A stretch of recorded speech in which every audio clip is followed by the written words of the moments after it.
What's up, guys? Welcome back to another Coffee and Van Chats. I just thought I would give you a few of my recovery tips.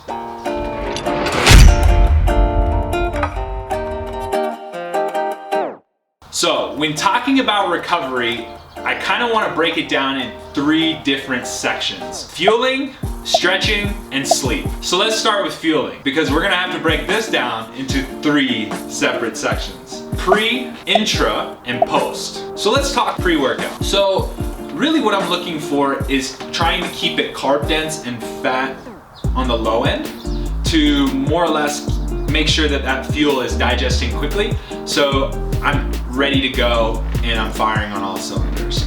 So a meal for me, because usually I work out in the morning, so let's say it's a 5-hour ride. I would probably say pancakes and 2 or 3 eggs without the yolk, and probably some bacon. And you're probably thinking, well, why would you take the yolks out but still eat the bacon, because that's still high in fats? Well, if I eat 2 pieces of bacon, that's about 10 grams of fat without the yolks. If I add the yolks, I have 3 eggs, 3 yolks, that's 15 grams of fat. So we're looking at 25 grams of fat. We've almost doubled the fat. Like I said, I want to make sure that this digests quickly, but I want to also make sure that the protein count is high. And then during the workout, I pretty much limit all fats, unless the workout's going to be over 5 to 6 hours. I'm looking for straight sugars to just really digest quickly. So that could be hydration mix, that could be honey stinger chews, or if I want something a little bit more solid, I'd probably go a honey stinger waffle, but I'd probably limit that as much as possible just because of the fat content in the honey stinger waffles. Post, I try to get a protein shake in, and it's kind of hard for me to get greens in after a workout, so I go ahead and just throw a ton of kale into the shake because it really just blends up and purees almost, and you can't even really taste it.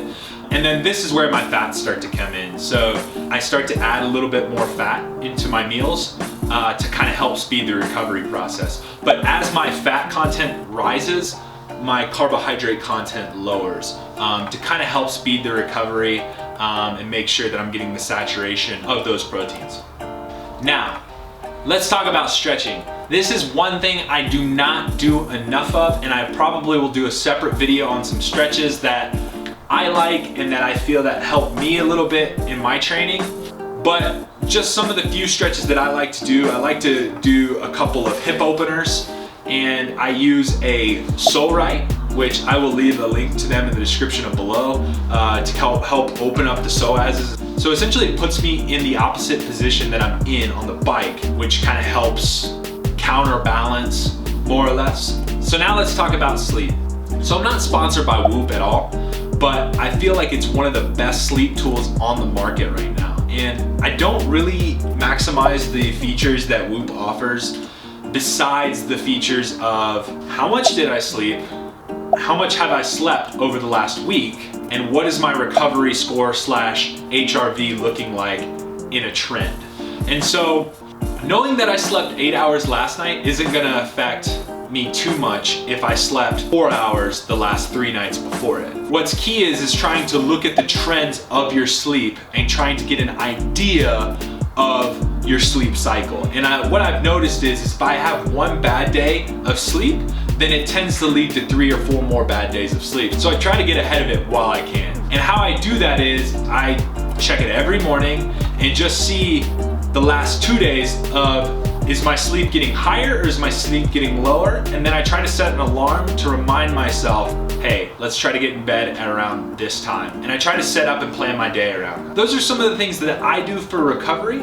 If you want to know a little bit more about maybe sleep, stretching, or refueling, be sure to leave a comment down below. If you haven't already and you do like this content, make sure you hit the like button and you hit subscribe. And other than that, peace.